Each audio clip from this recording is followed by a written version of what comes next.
Yeah, I'm just not ready to talk a little bit after Baba's stories, you know? Okay. Babanam Kevalam, Babanam Kevalam, Babanam Kevalam, Babanam Kevalam, Babanam Kevalam, Babanam Kevalam, Babanam Kevalam, Babanam Kevalam.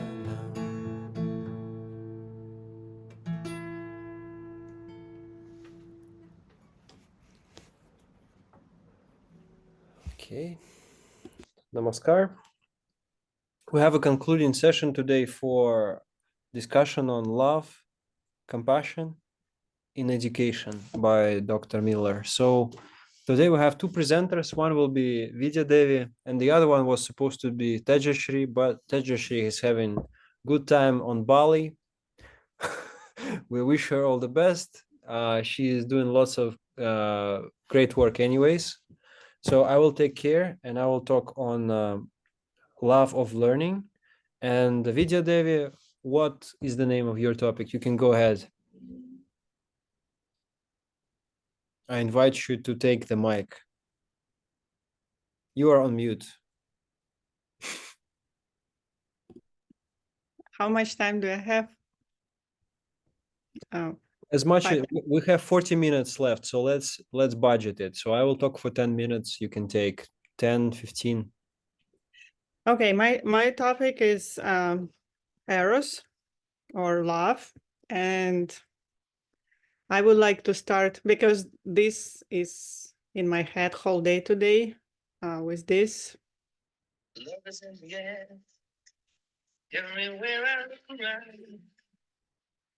So this is a good song to remind you that love is in the air. And actually, I had a friend. She said she experienced that for 6 months, and I was keep asking her how it feels, but she couldn't explain. So that's a mystery for each person. And from the book, I learned or I understood that Eros is a divine energy that glued the universe and humanity together. So the love brings the harmony to the universe, and everything is about the love. And each person, there's many different feelings that you can experience, but they all lead to only one. It's love. And Dante, in his Divine Comedy, concludes with a famous line: love that moves the sun and the other stars. Also, Martin Luther King wrote that love is the key that unlocks the doors which leads to the ultimate reality. As well as Gandhi mentioned that life without love is a death. So if you don't have love in your life, you're not living. I just watched that video on YouTube from Dada Sadananda that he said that you need to have life in your life to be alive. So basically, when we experience love, we feel connected to something larger than ourselves. You might experience it when listen music, when you dance, when you cook, when you do something spiritual, like meditate, or you walk on the nature, or you connect to the nature, you can experience that feelings unexpectedly, or you can know how to get there. People who experience that, they describe it as, I never felt so complete, so satisfied, so embraced. And also, when they experience cosmic consciousness, they saw and they knew that the cosmos is not dead matter, but a living presence, that the foundation principle of the world is what we call love. Often people who had near-death experience, they describe universe as a whole unconditional love, that every atom is love. And because we are part of this universe, we are love too. So it's inside and outside of us. Lady from Colombia shared some of her wisdom she got from that experience. I will read those because I don't want to change words. She said it very good. We live in plural unity or oneness. In other words, our reality is unity in plurality and plurality in unity. That I was everything and everything was me, without essential difference other than in early appearances. That there is no God outside ourselves, but rather God is in everything, and everything is part of God as is life itself. That everything is part of such essential game of life itself, and to that degree we live by true love, unconditional and universal. That I includes we. That the creator is entirely creating, and one of the creations is the practice of conscious love. One learns to paint by painting. Consciously living by love is the essence of life itself. Also, Hillman suggested various ways to answer the call to greater love. He suggested to meditate, so you can get that love from inside. He suggested to connect to the nature, to get it from outside. Listen your soul, listen music, dance, read. Human believes connecting with love requires an interior stillness. Also, such a great scientist as Einstein and Frankl believe that there is something rich and mysterious hiding beneath the surface.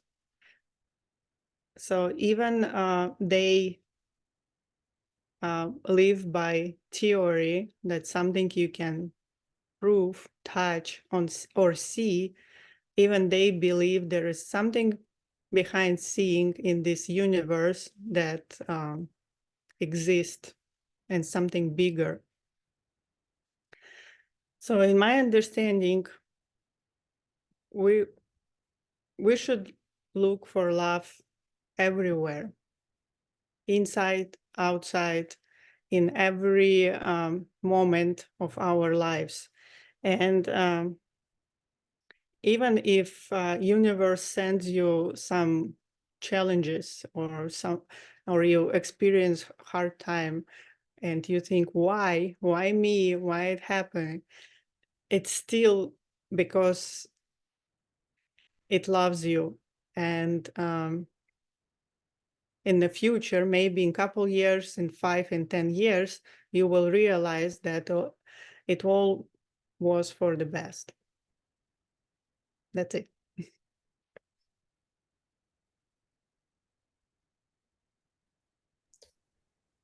Very eloquently put.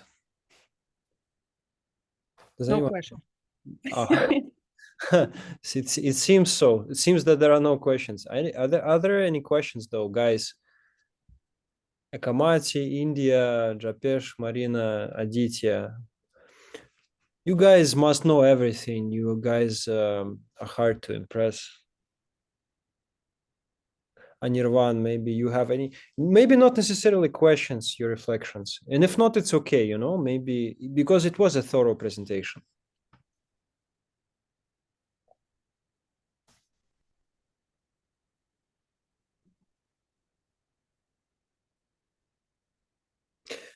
So my question is with this name of Eros, you know, in the West, there are some also negative connotations with this word or some reductionist connotations that they think that Eros, they relate it to eroticism, to erotics.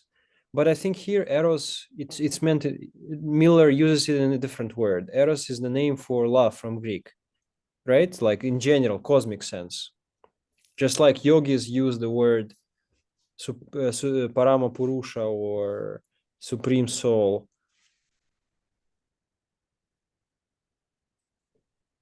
Okay.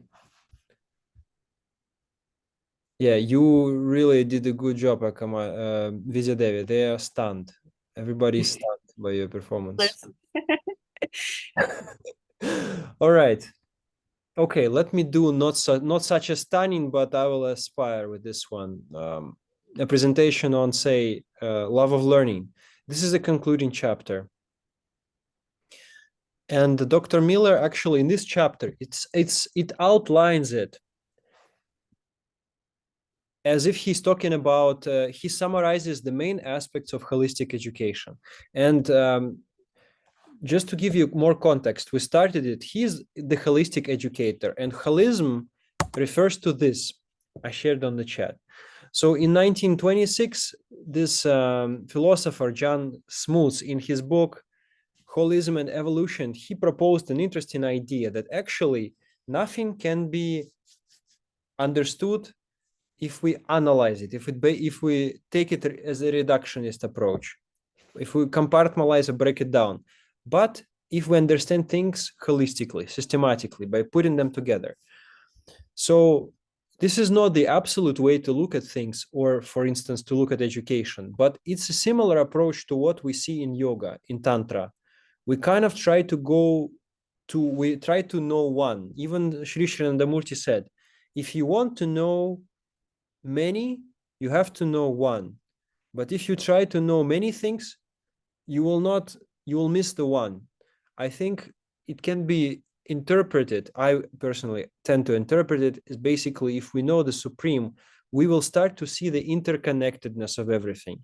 So interconnectedness of what? Interconnectedness of nature, history, economy, community, our individual life, philosophy, and subjects. So in other words, all the subjects, they kind of interact with each other. There is interrationality between them. So math, arts, drama, literature, languages, they do not seem as separate language, as separate things, but somehow they are one, you know?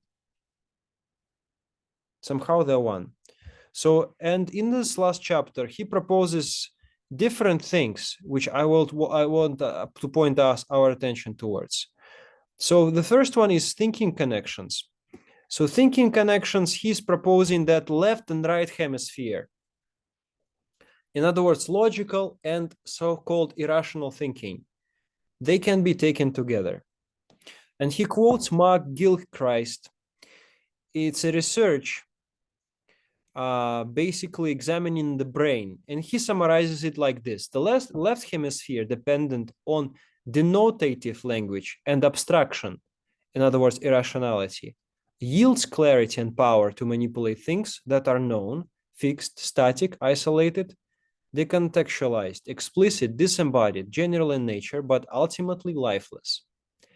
The right hemisphere, by contrast, yields a world of individual, changing, evolving, interconnected, implicit, incarnate living beings within the context of the lived world, but in the nature of things, never full, graspable, always imperfectly known. And to this world, it exists in the relationship of care.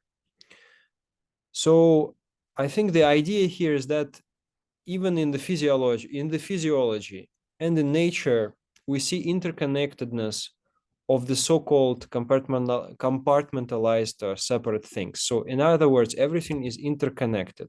So this is called as thinking connections.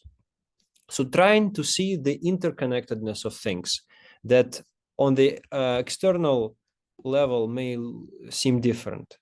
Then he calls in the schools subject connections. So you see, when many people, it's my proposition, why people like Dada Sadananda's video is that he's able to connect many things together. He's able to relate his anecdotal evidence, his life stories, his personal experiences, scientific observations, popular culture observations, math, nature, sometimes biology, with Tantra yoga, you know? So he's, in other words, trying to see connections of different aspects of life together. And this is a holistic or neo-humanistic or tantric approach to education. And the question that I can ask for you, as for all of us as teachers and learners, as you know, how can we integrate it? You know, I think that we should try to see and connect all experiences of our lives, you know, not just to say, if I'm a yoga teacher, then I am basically just going to teach asanas, mantra, tantra, yoga, all of those things.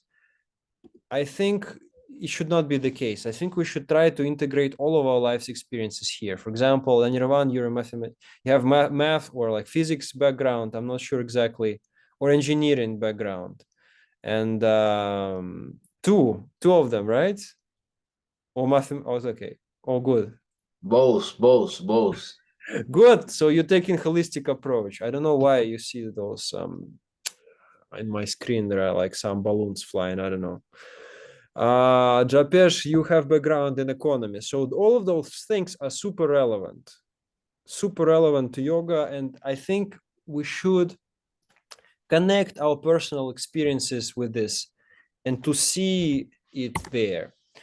The other one is earth connections. Earth connection is ecology. So neo-humanism education, yoga, tantra, they put emphasis on ecological approach. Hence, they talk about diet, the way of living, ethical approach, how we relate in nature, what jobs we choose and or don't choose, our engagement with our economy. It's very much aware on how we're connected with earth.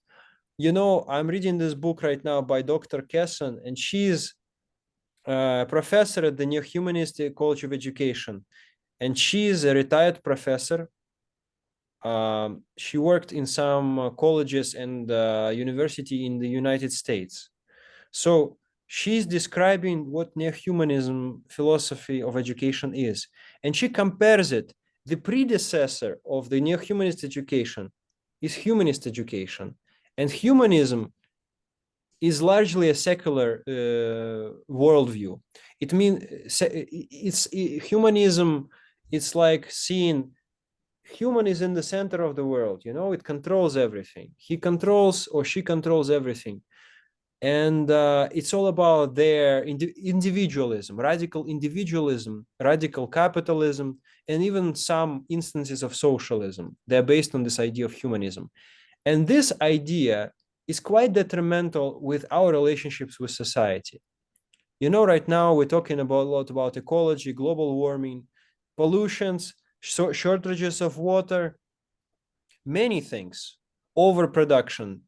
I'm not an expert in this area, but those are some major problems that we are constantly bombarded with in social media.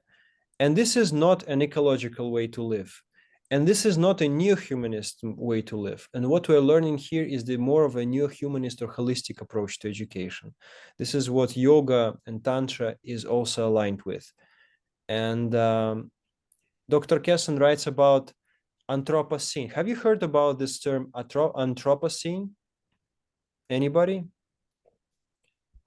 So Anthropocene. Let me write it here.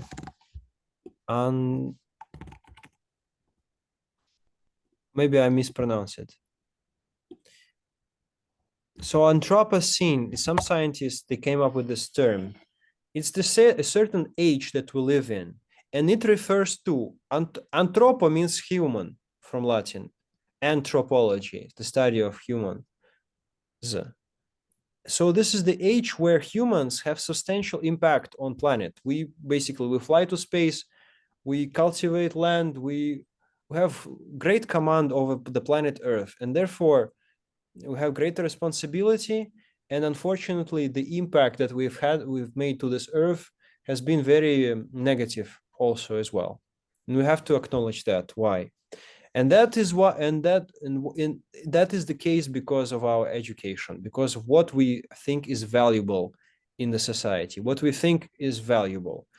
And what Ananda Marga movement is about, what neo-humanist ideology is about, what meditation steps as a project is about, is creating this awareness, this new paradigm shift in what is considered important, you know? So this self-knowledge, this intuitive knowledge, knowledge of the supreme self, of the supreme soul, through the practice of meditation, all of those things are put on the forefront of this type of education. So that's why earth connections are very important. So for example, that's why when we do yoga, when we do meditation, when we do retreats, it's very important that we do it at nature, that we commute with nature, that we study nature, that we know what we are surrounded by, that we know geography, that we know all of those things. You know, in university, in school, I hated university. So not university, I hated geography in Russia. In Russia, in the school, I used to hate many subjects because they seemed as disjointed. I didn't like physics because it was imposed on students, but it wasn't proposed as like, why is it important? Why is it relevant to us? You know, this is what we're talking about. It's not that the subjects are bad, but it's important to treat them as relevant to us. We must see how they are relevant. Many people right now, they see Tantra, they see yoga as very obscure, irrelevant, unimportant subjects. You know, some people, well, they ask, why even meditate? What's the purpose? And then we get burnout.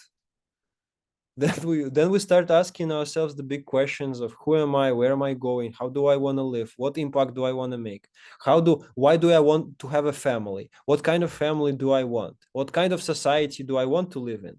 You know, when you start to develop this critical thinking, and all of us are developing it, whether we like it or not, because we go to, luckily, thank to God, thank to evolution, we have high school, we have university, we have colleges.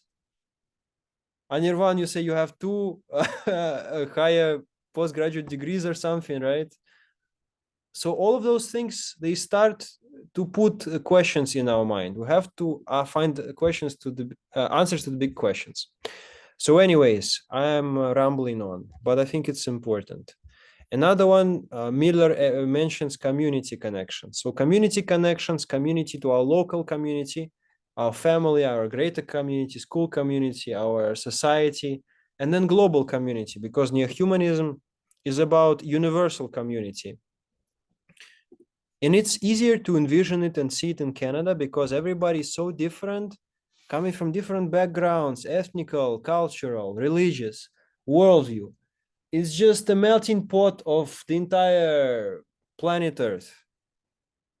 And this is the representation of neo-humanism in a way. Hopefully. Okay, so this is it. Another one is body-mind connections. So body-mind connection, this is what we learn in yoga. if and we will study it further on. For those of you who know, who have read the book Neo-Humanism, Liberation of Intellect by Sri Prabhat Ranjan Sarkar, and in Ananda Sutram philosophy, he talks about 5 layers of mind. Has anyone heard about 5 layers of mind here? Okay, Japesh says no. So if you're in Canada, you should come because Aditya is preparing a presentation. Yes, Aditya says yes, good.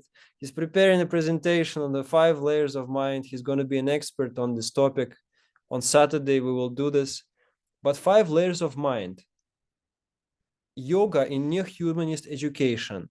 Human being as seen as a plantain flower. In Ananda Sutram, chapter 3, Sri Srinandamurti says, what does he say? I'm trying to recall the Sanskrit shloka, but the meaning is human mind or human being is like the plantain flower because it consists of 5 layers. You know, in this cartoon, Shrek says to donkey that I am like onion. I have layers. I'm more complex. I'm not just this crude body. I'm not just my instincts. I'm not just my senses. I'm not just my emotions.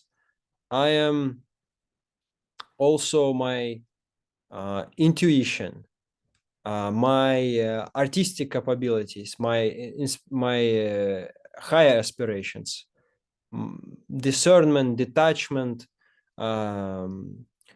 bliss, all of those higher propensities. And as in your humanist educator, we learn to cultivate all of them. That's why we do asanas.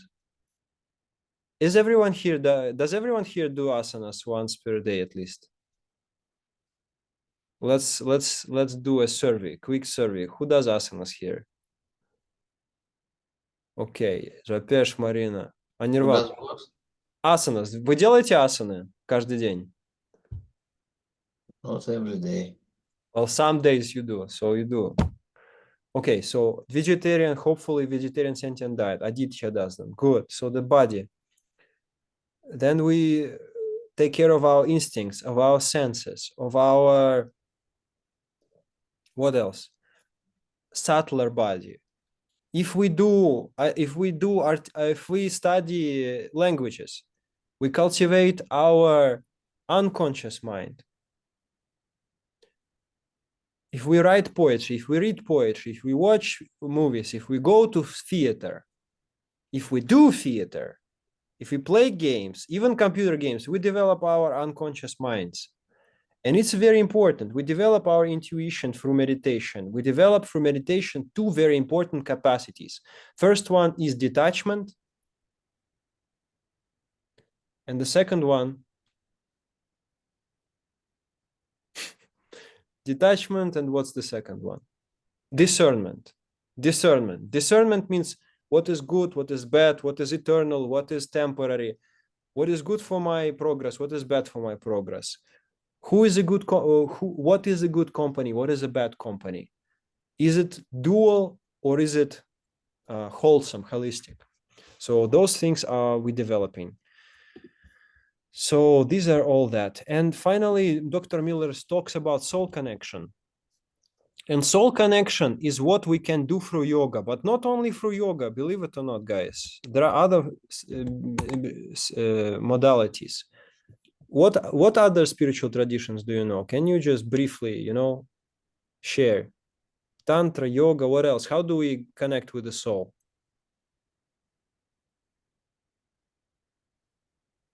Hit me with some,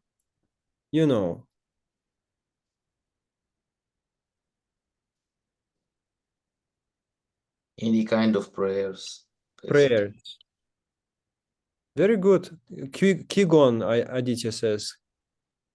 So that's Chinese spirituality. Yeah, japa reading, Krishna reading. Krishna reading?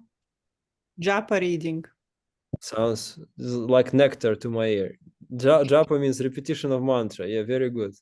What we do, that japa is tantric. Japa is a tantric yogic thing, sure. But anyways, all of those things are all very spiritual ways to connect. There are indigenous spiritualities. So the First Nations people, different First Nations people, they have their own way of connecting with the soul. They have different ways of contemplation. They have different visualizations, but they're all more or less are tantric and yogic in nature, because those are universal practices, not just Hinduist. Anyways, I think this is it. So in other words, the conclusion of all of what we've done, love, education, love and compassion are very important and central in education. And there are different ways to cultivate it. And what else to say? So hopefully this neo-humanist education, this holistic education are tools that will actually help us to build a more peaceful society, more integrated, more just, more soul-oriented, heart-oriented, more wholesome, and more healthy in a way. So anyways, we're concluded with the book. Do you have any feedback, any questions, any maybe insights that you've had during this study of this book? I will put a question on this chat while you're welcome to speak, but I'll just put this question for your reflection.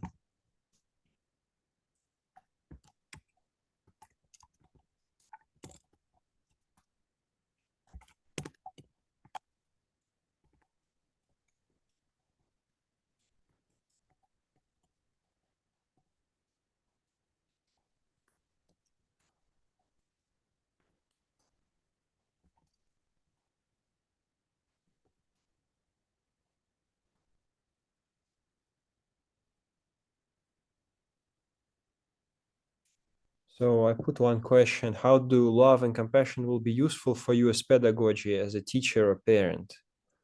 How can we use them as as educators and learners ourselves?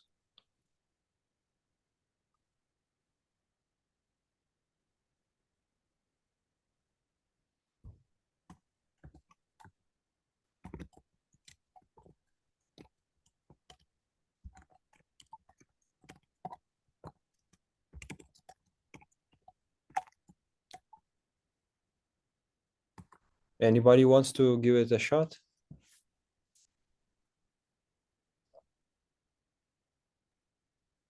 Well, I mean, I feel like the greatest teachers are always going to be very loving, very compassionate, because how can you understand what your students, where they are, or even how they're perceiving whatever subject you're teaching, if you aren't empathetic, if you don't truly care about their development or learning? I'm thinking of the opposite of love and compassion. Let's say sociopath. You know what I mean? Somebody who doesn't feel at all. I mean, it almost seems like any feedback given would be more self-serving, as opposed to in service of the student for their benefit. So I think it's fundamental for sure. I have a question for you, Japesh. How do you, for example, how do you cultivate, how can you and how can we cultivate this love, this compassion? It sounds very lofty, sounds very high and good. How do we get there practically? What are the practices?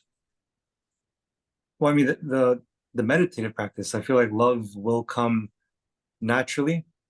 We do have a lot of experiences in our lives that might create certain ways or filters on how we see other people, how we experience the world, because we're experiencing it through past memories, past pains, past, those emotions that they carry forward might be tainting how we truly experience the world. So I know the meditative practice can sort of quiet that chatter within the mind to allow that that natural love, that natural connection with everything to shine through. So yeah, the sadhana practice, it's very important to sort of reveal what's already there. Sure. That's key. I can share as a parent, because, and don't think I'm a very bad parent, because I'm sharing because I'm realizing that, not because. What? This is the point of this exercise. Yeah. So, for example, my daughter did something that really made me mad. And okay, she did that. I'm all frustrated, and I decided I'll go meditate, and then we'll decide what to do. And while I'm sitting, I usually scan my body to calm down first. And while I'm scanning, I'm thinking, okay, if I'll go yell at her, punish her, say, okay, you're grounded, something like that, how will it help between my and her relationship, and how will it help in the future? So probably she just will think that mom and just will be mad at me, not realizing what she did wrong. And while I was meditating, I calmed down and I decided that how I would want, for example, another person will explain me what I did wrong. So just talk to me. I have ears. I can understand. I have brain. So after meditation, I went to her and I just talked to her. I think we discussed that earlier.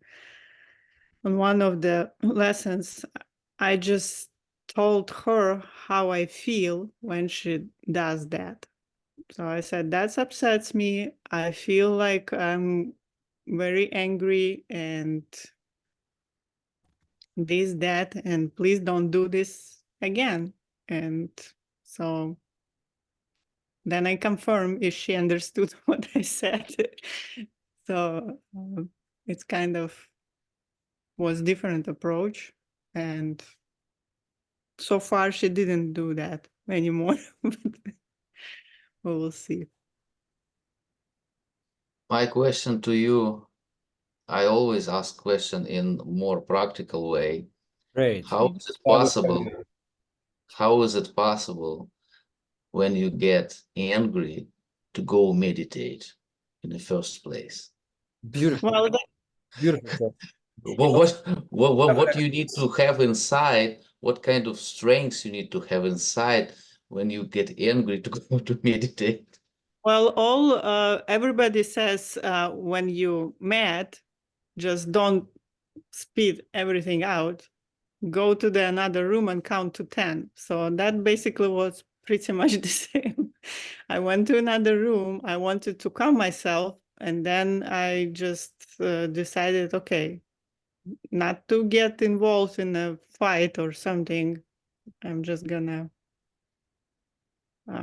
do something useful. But yes, you're just getting redirected. So you see it, you start scanning, not think about that later, and all that tricks and tips. Yeah, yeah. So And you're angry, not like because it's your kid and you love your kid. You like, I'm angry not inside, I'm angry outside. Not because I understand. I don't know how to explain how you get angry at your kids because you kind of even if I yell at them, it's not with deep anger. It's just to make them listen. so that's another important. There are varieties of anger, right? There is rage. Rage is an affect when it's not controlled. And anger, Baba Shishandamurti says there is a sentient anger or sattvic anger, which is used for the betterment of others or for self-protection. It's very difficult to use it, but how do you say, to channelize it, but it's fine. It's good. It's okay to feel angry. It's a natural response. To suppress or repress is dangerous.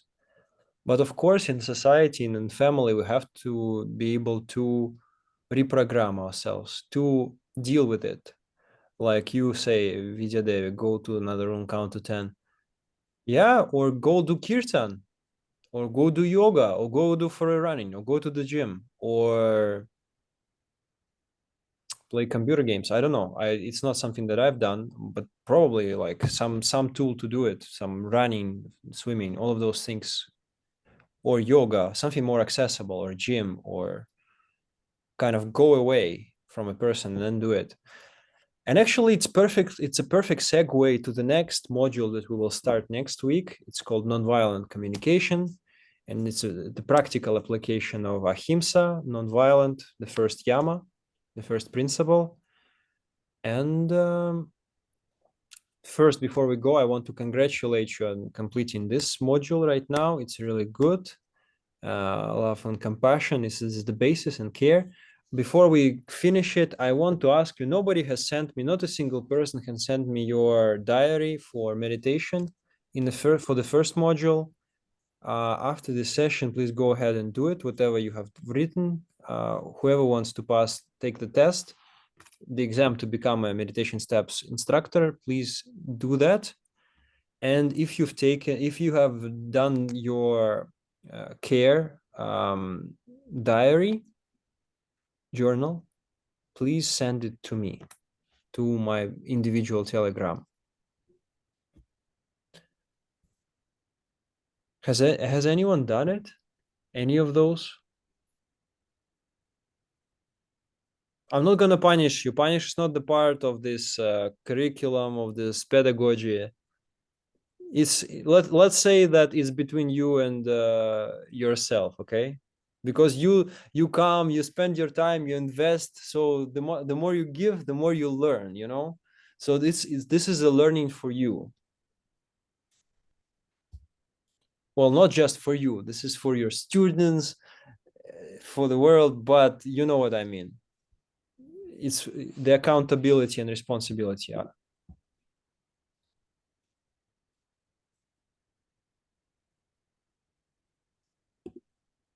Basically, to me, I don't know what you are talking about, because basically I probably missed something. Ну да, ты же пришел первый раз за сколько как это сказать? Yeah, this is your first time in a while in the part of this group. You are excused, not a problem, of course. I lost a little bit of myself. We all have done that. Anyways, for the rest of you, Vidyadevi, Marina, Japesh, India, Kamati, Aditya, you guys are quite, serious senior seekers. So I trust you to send it. If you want to, you don't have to, okay? I know it's scary to share your thoughts with some crazy guy. I don't know. Anyways, so next week we're starting the nonviolent communication, and I want to share the book that we will be using. So we need to purchase this book, Nonviolent Communication, A Language of Life. It doesn't mean that you have to get it from Amazon. You can get it from library, but this is the edition of this book, third edition, by Marshall Rosenberg. So let me look into it right now. So there is a recorded webinar. There are two webinars that I taught last year, but I think it's useful to study it as groups. Do you like this format where everybody has to prepare one chapter? who likes this format. I think it's better because if each of you present, then it's better. You become experts faster. Does it make sense? Yeah. I'm just trying to think the other, yeah, because I definitely don't want to be the only one presenting. So for sure we will keep this format. Personally, I love listening to you, Nirmal. You're good. I love to listen to you. Oh, You can that present no, entire book. I mean, no. This is not good for it. This is, I'm not Dada Sadananda. I'm not gonna be an authority figure. My pedagogy is different, guys. I'm gonna make everybody work. It's coordinated. Baba said, "New humanist education is coordinated cooperation." So we all help each other, and we all want you to become experts. You have to become experts, and you have to pass on this knowledge. You have to. Of course, we have to. All of us have to find this authority within ourselves, and yeah, be inspiration to others. But yeah. Can you why this book? why Just in a few words. Could you describe why this book? perfect? I'll explain. So Marshall Rosenberg, I was gonna do it on the next time we meet, but it's okay. Yeah. Firstly, I'll share the name and the author here. So please find it. So it's third edition, preferably. Yeah. So why this book? Marshall Rosenberg, he is a PhD in psychology, but that's not why we should read him. It's one of his. He used to be a negotiator in the peaceful in the difficult. He used, how do you say, he helped the, not the secret agency of the United States, but what did they call it? Probably FBI, something like this. So in other words, he's an expert negotiator, and he helped to resolve conflict, to reach conflict resolution between in the war-torn countries, in the heated zones, war zones. So he is very instrumental in negotiations and conflict resolutions. And he's an applied psychologist, and he's worked with parents, with students, with teachers, with educators, business professionals. And he basically outlines how can we resolve conflicts peacefully. Conflicts in family, in classroom, in personal life, in professional life. So those are very important things. So this is applied psychology, how to resolve conflicts. And nonviolent communication is widely used in meditation steps community, in the Russian speaking, and now in the English speaking. So because these are very important trainings. It's very applicable, simple, and it's useful. We need to know how to communicate within each other. We need to learn how to improve our communication skills, because this is the foundation of teaching, of relationships. And by relationships, I mean romantic, I mean family relationships, I mean teacher-student relationships, and of course, professional and so forth. So this is very key. This is very key skill to master. Does it answer your question? Do you have any questions why we study this one?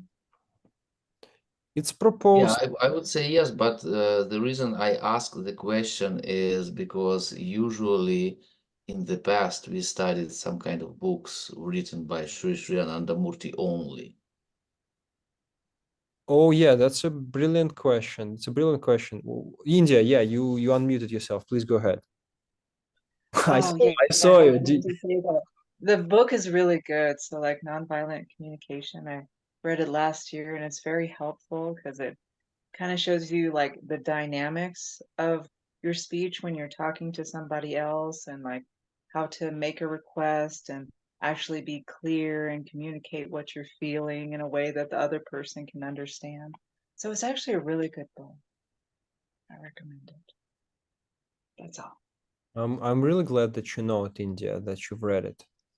Perfect. It's simple, it's very useful. And why we're not studying Sri Shanandamurti's books, we will come to them. I think it's important to. No, that's fine. Yeah, I'm not forcing you.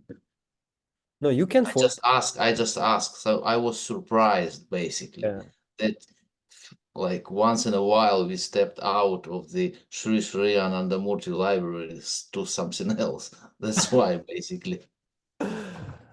Listen, Sri Shanandamurti's knowledge, like his explanation, is super important. It's crucial. But I think if our aim here is to become neo-humanist educators and to apply Tantra and yoga, there are other skills that we have to learn. We should learn or we can learn. So further down the modules, we will cover the Ananda Marga culture. We will then go into specific biopsychology, more, how to say, things that Shishanandamurti brought to our attention. But I think it's important to understand that neo-humanist education is not about the cult personality of Shishanandamurti, and it's not about his direct speech, even though it's authoritative in the positive sense of this word, means it's really elevating and it's inspirational. But I think it's important to understand that it's a dialogical learning. It's not about us becoming disciples, or how do you say, religious followers of Sri Shanandamurti. I think what we should try to do, and I think that's what he first and foremost wanted, is not to create a religion, but to create a society of intellectuals, spiritual seekers, aspirants, critically minded people, open-minded individuals. So yeah, that's why. So now let's divide chapters and let's call it a day, because I'm so sorry we're 10 minutes behind schedule right now. So let me try to access this book to see what chapters are there. It's been a while since I read it now. Non-violent. Yeah, so let's see. Just give me a moment, please. Non-violent communication.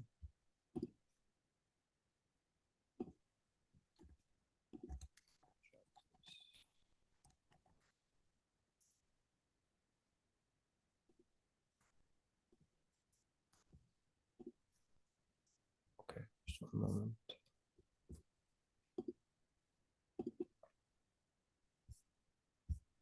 I'm not sure.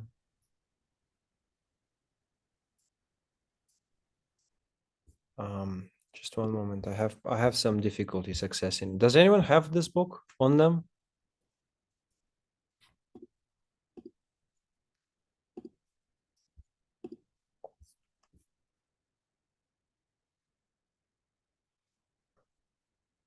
Just one moment. I found it here.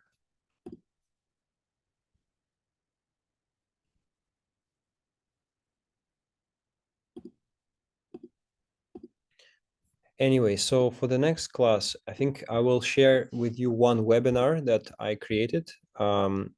It's based on the meditation steps webinar based on nonviolent communication. You can watch it if you want to listen to it. If you drive a car, if it's your preferable way of learning, you can listen to it. If you don't mind me speaking, then go ahead. If you mind me speaking, then read the book. So, okay, here it is. So there are, let's see. Okay, so there are 14 chapters.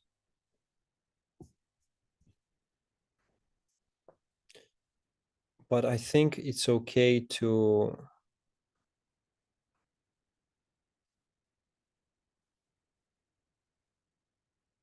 let's take 2 chapters at a time for each meeting, and then we'll do different practical things. Okay, so for let's do two at the same two at once. So the first chapter is called Giving from the Heart. So this is the first chapter. So let's I will accept volunteers now. Who wants to do chapter 1? So the first one is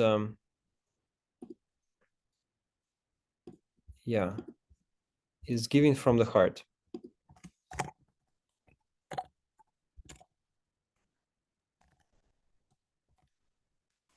Anybody? Sure, I can do it. India, sure. Thank you so much. So I will put it on chat as well. Chapter 2, please. It's called Communicating That Blocks Compassion. Oh, that's fun.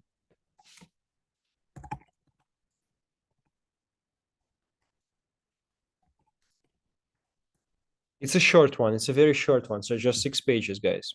So India, do you mind actually taking this one as well? Because it's very short. Oh, sure, no problem. Okay, so it's going to be your day next week. Then chapter 3 and 4 and the later chapters we will devise later. Okay, so chapter 3, Observing Without Evaluation.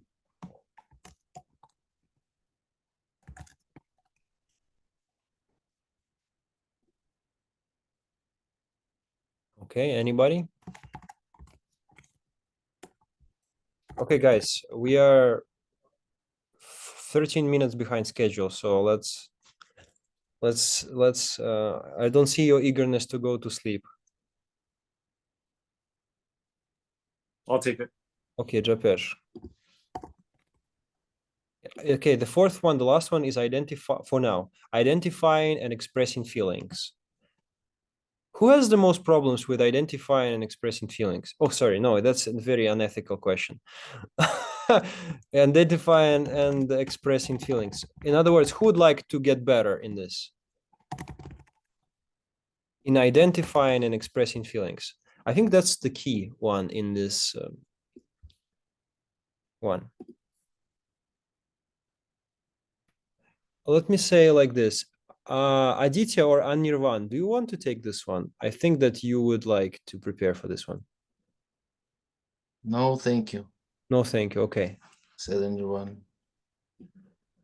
Грустно. Aditya, you are my own. You're the last hope. It's gonna be not on the next week, but 2 weeks from now.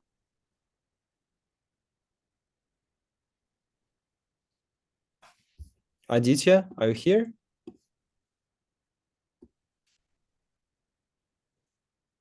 Maybe a Kamati?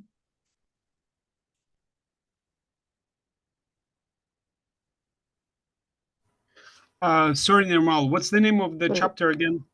Okay, Aditya, the chapter is chapter 4, Identifying and Expressing Feelings.